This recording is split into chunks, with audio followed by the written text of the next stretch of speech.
Let me invite Sri Sanjay Kumar, Joint Secretary, Department of Information Technology and Electronics, and the State Information Security Officer, Government of West Bengal, to give his key speaker address. His topic is Cybersecurity in Indian PSU, a case in point. A huge round of applause for him, please. Can we have the presentation and the clicker? Good morning, everybody. I don't hear back anything. Good morning. Thank you so much. I hope, little bit energy must seep inside. I would have requested Mr. Goswami to start with a cup of coffee so that everybody is up and running. I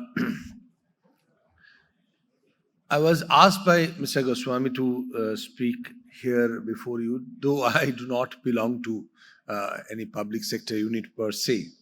But in the state of West Bengal, one of the most renowned public sector units, WEBL, West Bengal Electronics Industry Development Corporation Limited, is a company and it is under the Department of Information Technology and Electronics. And I belong to that department for the last 7 years. So I have had the opportunity of working very closely with WEBL and with a brief stint as managing director of that organization for a period, very small period too. But I would not delve into what it is about public sector units, because there are industry leaders who have been known across the industry to run public sector units par excellence.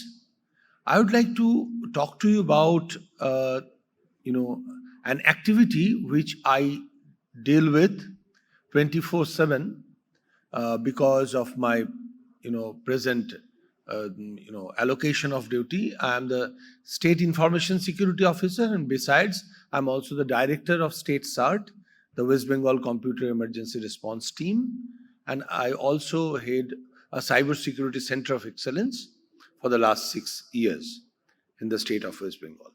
So for that, we have been actually working very closely with those PSUs who are known as critical information infrastructure. Because here with us, from IOC, so IOC is for us a critical information infrastructure. Here we have from HCIL. HCIL to us is also a very critical information infrastructure. So on both sides of mine on the dais, I have critical information infrastructure.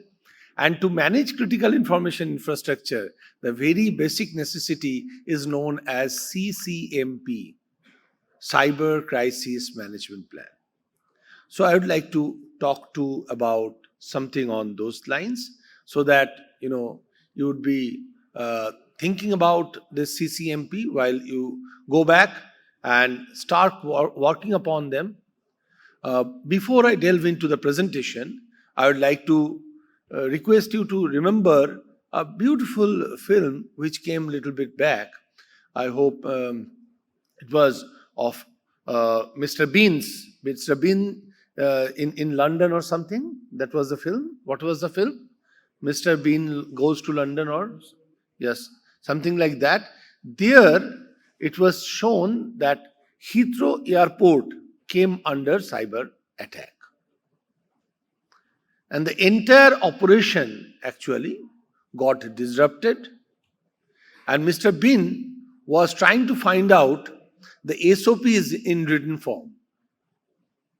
So what are the actions to be taken? And Mr. Bean also found out that nobody had ever undertaken a drill on that. When he found out that there was an SOP, but that SOP was on digital form.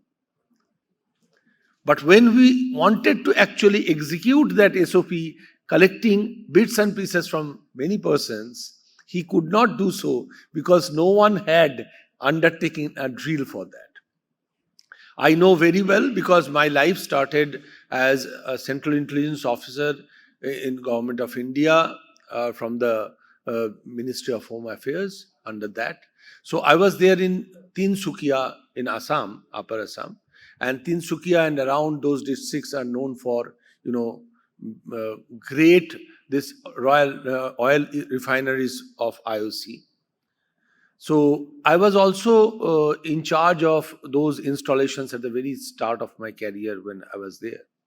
So I used to regularly liaise with them, and there I found out that they undertake regular drills, how to deal with fire, how to deal with a lot of things.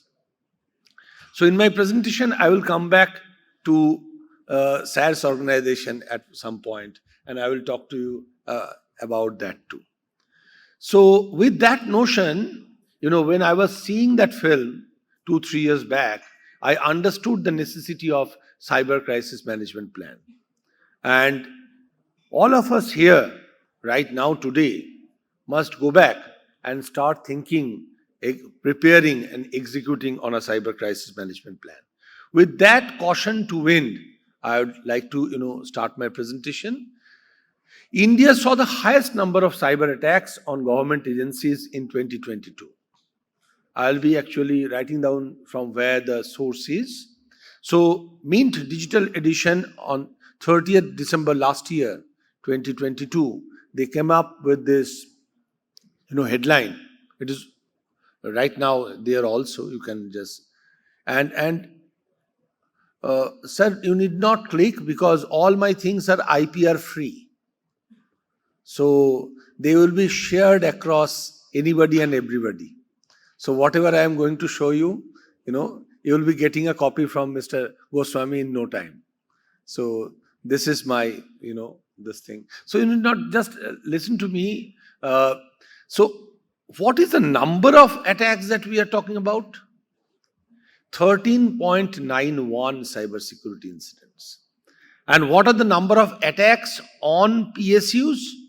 40% of that, 37.8% of that, 13.9 lakh cyber incidents reported.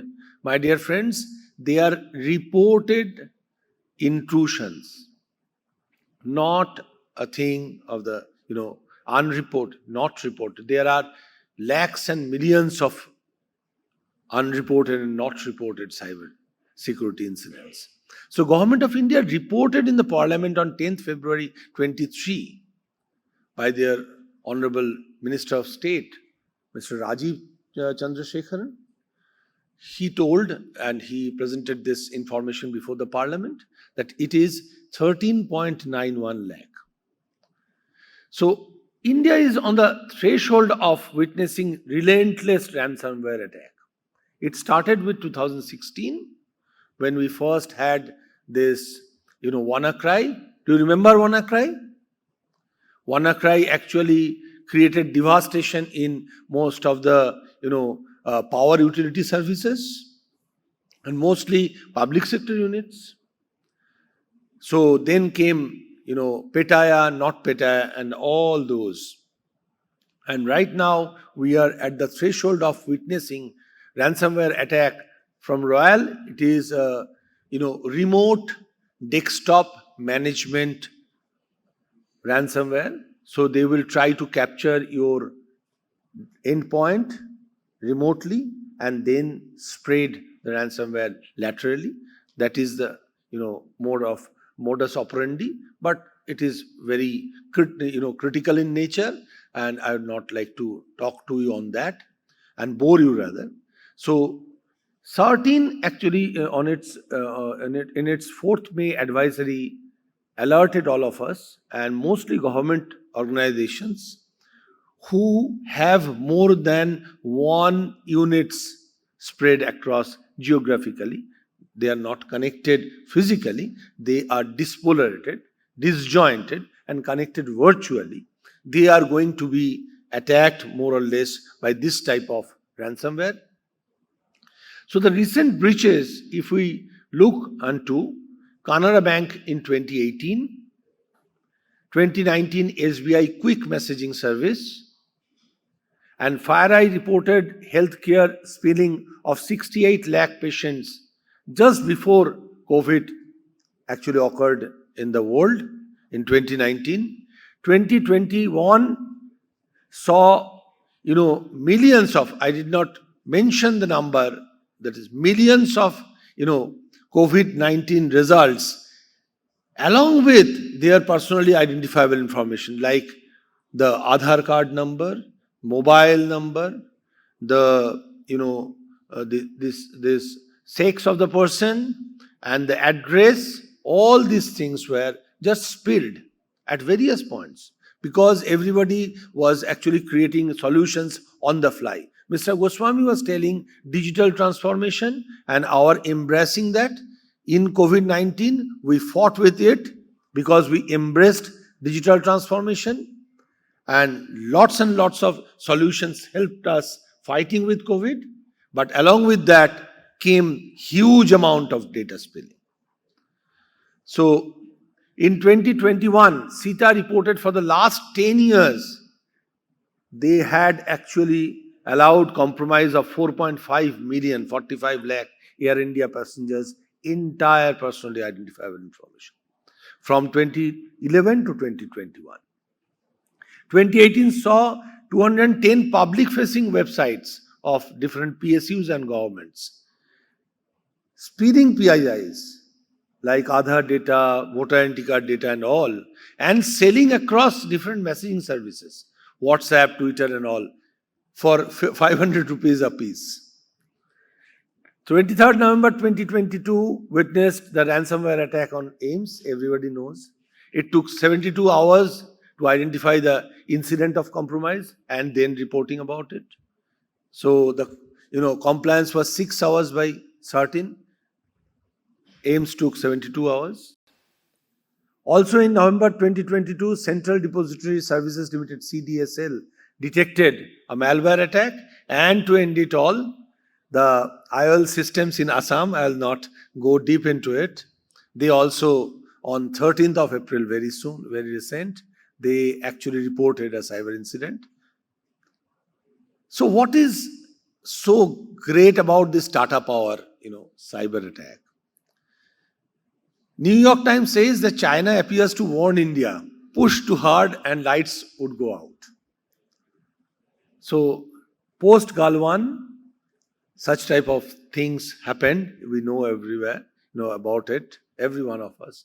So on the right hand side of yours, there's a map where I have just placed some areas which are critical information infrastructure. That means the power generating units. And you all know that electricity is the blood of information technology.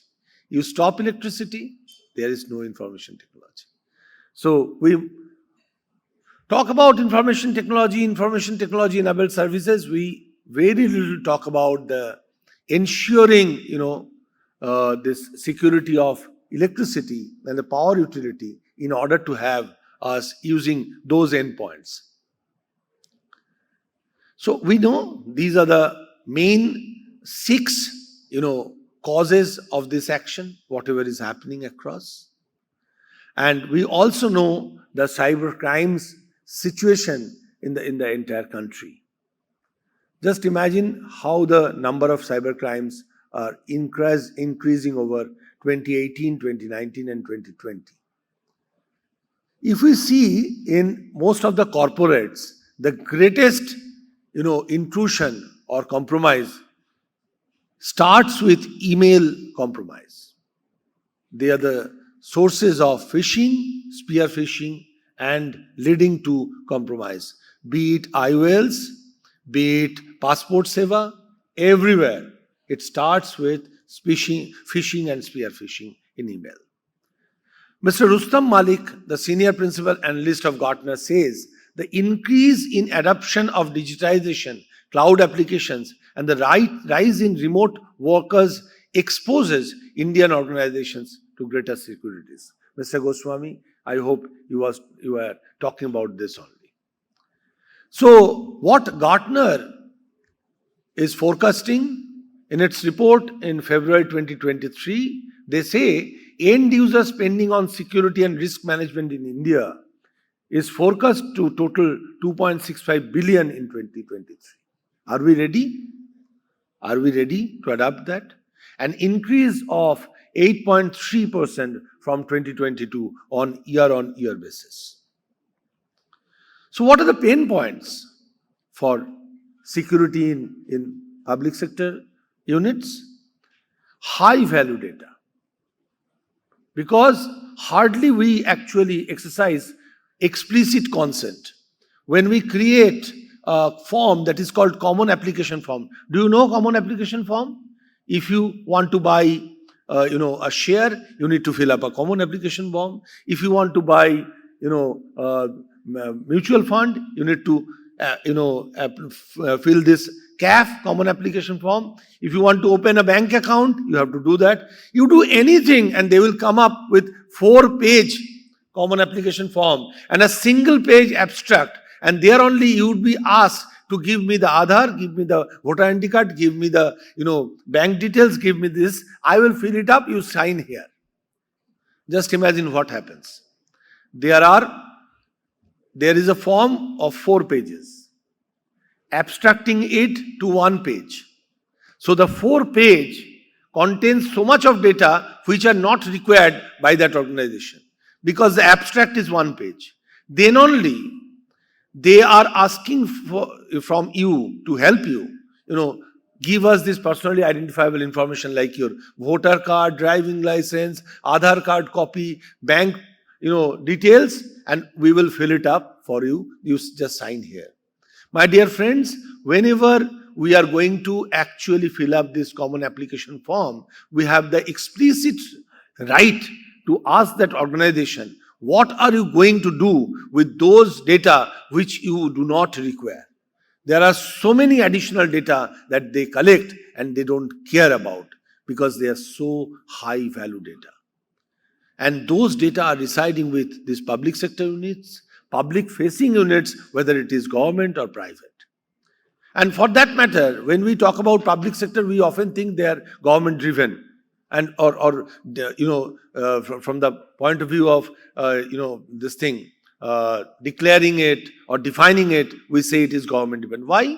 If Facebook stops activities today, or this WhatsApp stops its activity in India, lots of businesses, lots of organizations will stop because they are so heavily dependent upon it.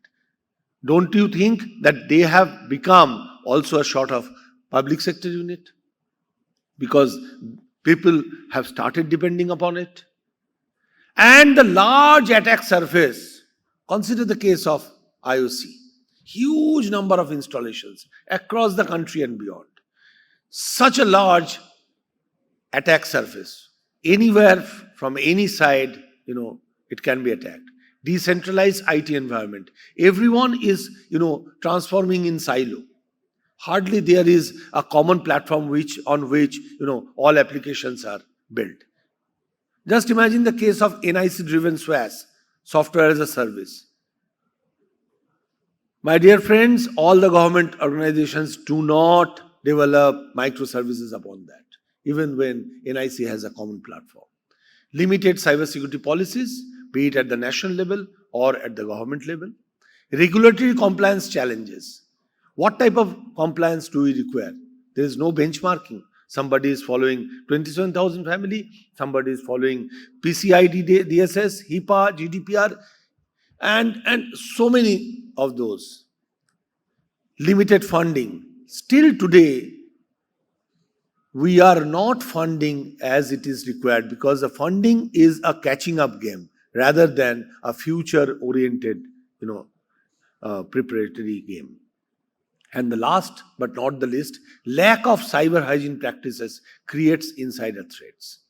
So, if I quote NASSCOM, in 2020, this country would have required more than 20 lakh cybersecurity professionals. As on date, we require more than 25 lakh cybersecurity professionals. But if we count today in India, working for India, it is not even 2 lakh cybersecurity professionals.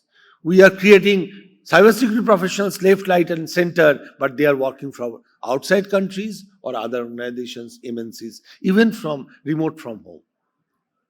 So the impact of regulatory change actually create lack of this skilled resources. Continuous change. speed of innovation, privacy, identity related regulations, data driven decision making, and last but not the least, the cyber terrorism. This is the threat landscape that we look across. So the solution must start with us. The solution is the way that we fought with COVID, to follow a certain SOP or the practice which is written, not only digital, which is regularly followed and regularly, drilled. Not only we are waiting, and there comes cyber security management plan, and there comes cyber hygiene practices. My dear friends, it is we who should be the change rather than waiting for the change to happen around us. Thank you so much. God bless you. Jai Hind. The presentation was scary, but the facts of the presentation is actually, we all should think about that, how to go about it, to tackle the menace of cybersecurity. And it's not only about public sector undertakings, it's about, it encompasses everything, every sphere of life. We are talking about digital transformation, be it enterprises, be it public sector, be it government agencies, how to deal with the threat of cybersecurity. And quite an insightful presentation by Mr. Sanjay Kumar Das. Thank you so much for your presentation.